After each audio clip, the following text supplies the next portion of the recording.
The purpose of this podcast is to educate and inform. It is no substitute for professional care by your doctor or your qualified healthcare professional. Never disregard or delay professional medical advice because of something you've heard on this podcast or in any linked material. Guests who speak on this podcast express their own opinions, experience, and conclusions. Dr. Shirley neither endorses nor opposes any particular opinion discussed on this podcast. The views expressed on this podcast have no relation to those of any academic, hospital, practice, institution, or other entity with which Dr. Shirley may be affiliated. Welcome to Forever Fab, the podcast on fashion, the art of living, and all things beauty. This podcast is curated by Dr. Shirley Madhere, MD, as the definitive source of holistic wellness through beauty.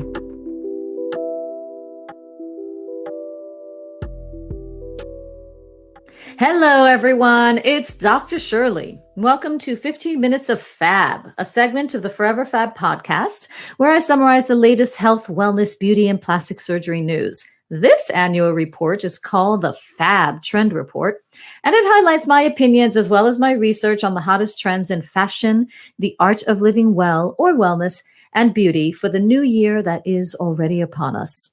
If you don't have time to tune into my full-length podcast, tune in and check out 15 Minutes of FAB. My aim is to engage you and serve you as a credible and authoritative voice in all aspects of health, wellness, and along the beauty spectrum, anything from lip gloss to the needle and the scalpel. So let's get at it.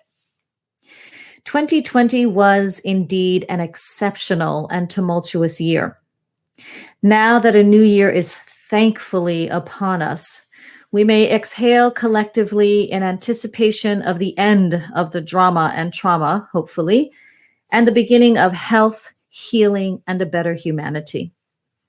To properly usher in the newness, I believe it's helpful to formally close out the old by acknowledging what was in the past so that we may let it go and so that we may create space for something new. I got a quote from a Vogue.com article, and I think it's from a woman named Manga Sangvan Feng. I'm sorry if I'm not saying that correctly.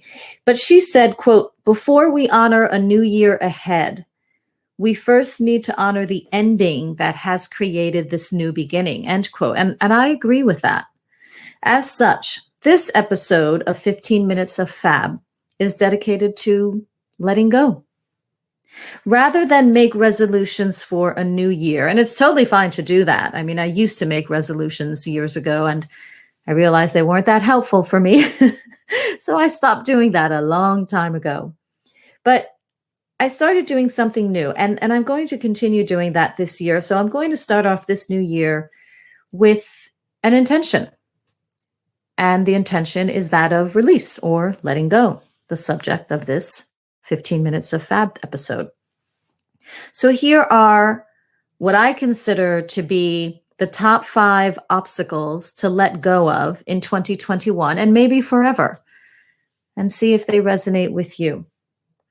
The first one to let go is contraction, to stop thinking small, to stop being small, to not expressing yourself and your talent because you're afraid of what people might think, or you're afraid that you'll be ridiculed or that you'll be alone in the space.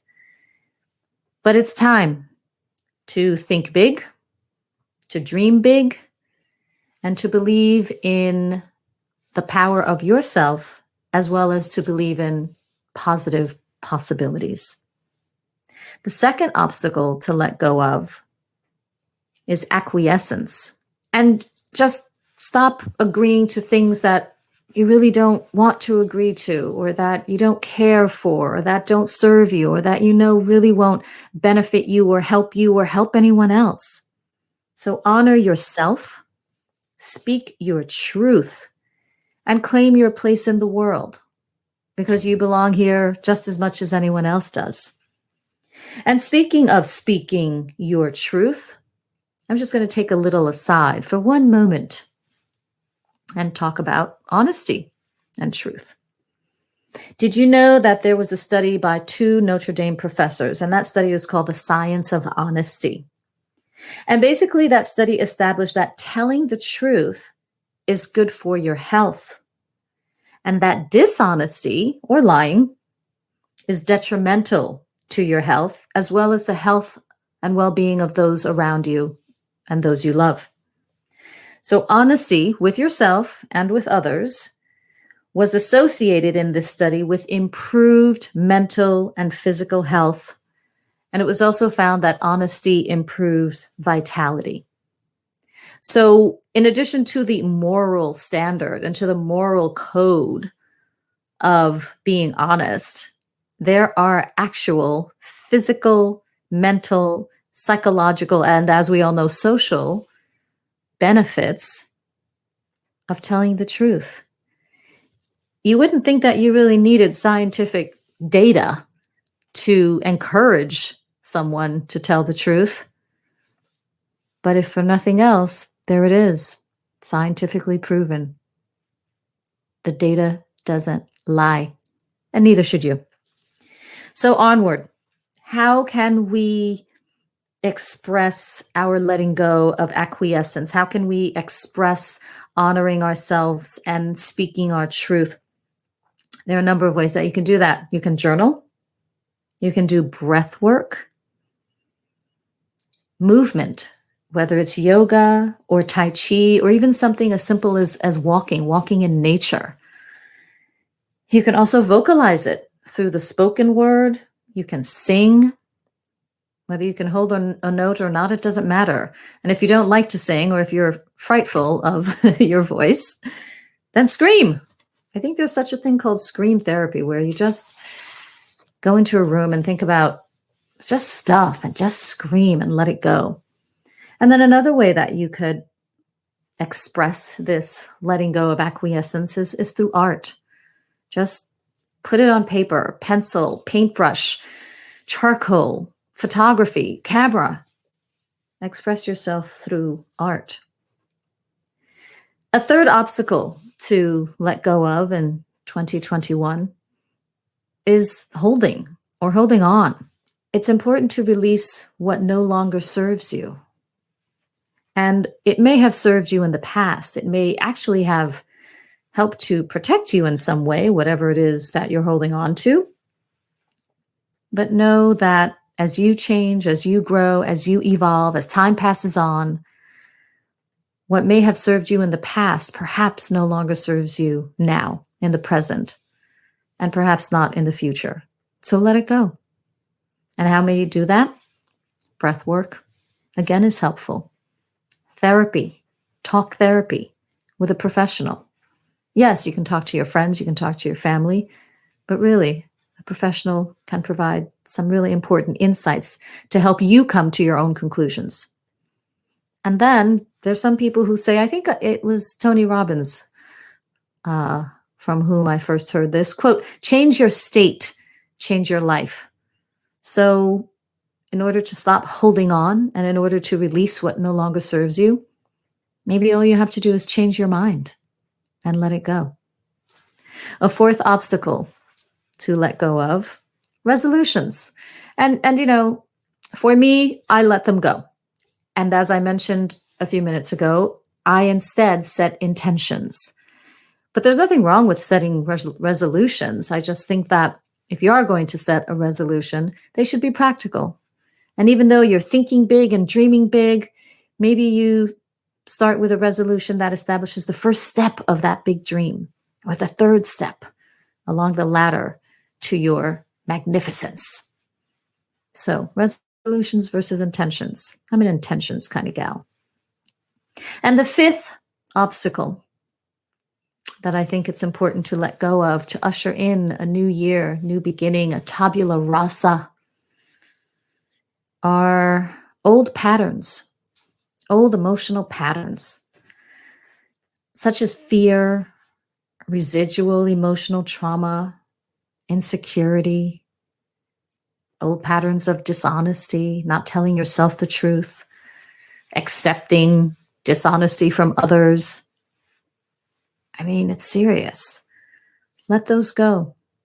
because certainly those things don't serve you. Now, those are 5 obstacles, and there are so many more. You can make your own list. These are the ones that seem to resonate for me, because these are the ones that I have experienced myself and from others in the past and fairly recently. But there are many obstacles that you can choose to let go of. This is just a conversation between you and me about some of the ones that you and I can let go of. Seems daunting, even though it's just 5 of them, but it can be done. So how do you go about letting go in general? What can you do to begin this process of releasing and becoming a better version of yourself on your way to fulfilling your higher purpose?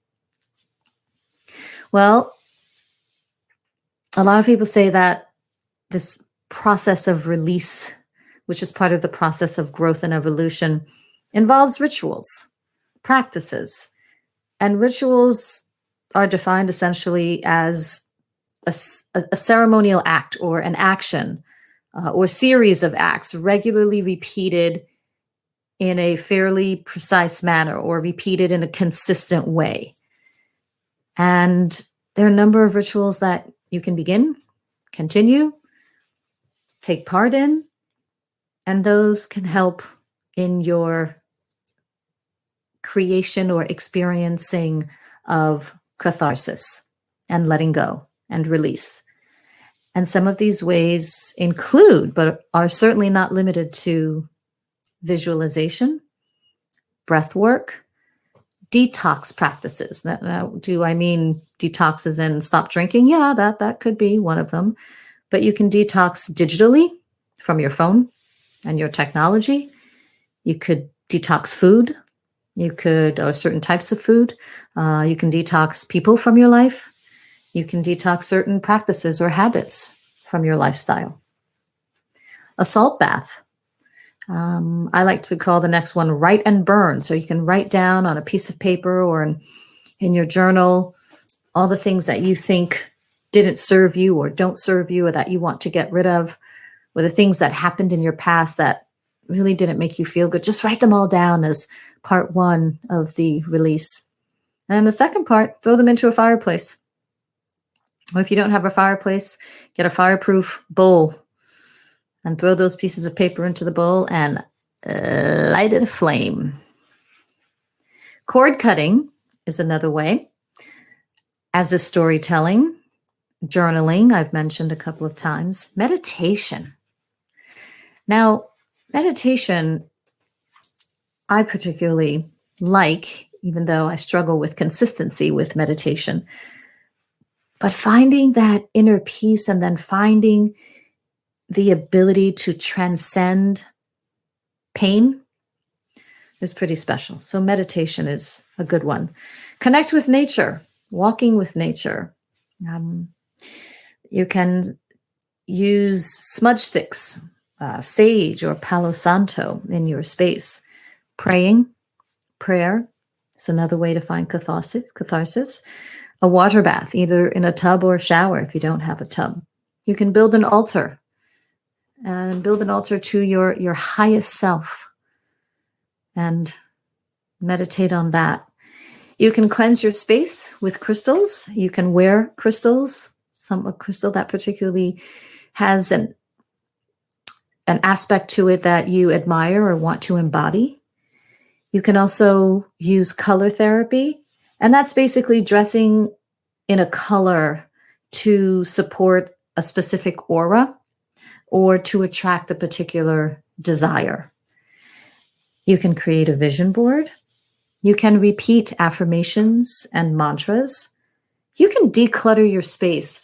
I know a woman who every time she wants to manifest something in her life, more work, more clients, a new boyfriend, prosperity, whatever the case may be, she undergoes this massive cleaning campaign in her apartment. And lo and behold, within weeks to months of decluttering her space and creating space for the new, goodness just comes right in. So I thought that was always very interesting. You can also journal. I think I mentioned that a couple of times. Movement, exercise, dancing, boxing, trampolining. Physical activity sometimes shakes up stagnant energy in your body and in your brain, and just the very act of moving and shaking your body and sweating gets rid of stuck stuff. I also mentioned walking. You can walk with a friend. You can walk by yourself in nature. Lots of things to do to help create catharsis or experience a cleansing and a detoxing and a release to help usher in this new year. And it's already upon us. We're a few days in. So, given those thoughts, there are some questions to ask yourself. And these are questions that I asked myself. These are some questions that some of my friends asked themselves and asked me. And there are also a few questions that I got from that same Vogue.com article about letting go. So some of these questions are, what will it look like when you have moved on from last year? What kinds of things will you be doing in the new year? How will you spend your time? With whom will you spend your time? What moments of the past year are you most proud of? What lessons did you learn? Will you have themes for your new year? If you don't set resolutions or intentions, will you instead try to abide by a couple of themes, whether that theme is peace, comfort, great health, love, abundance, prosperity, etc.? What are you most grateful for? What do you want to let go of to make room for something new and supportive of you?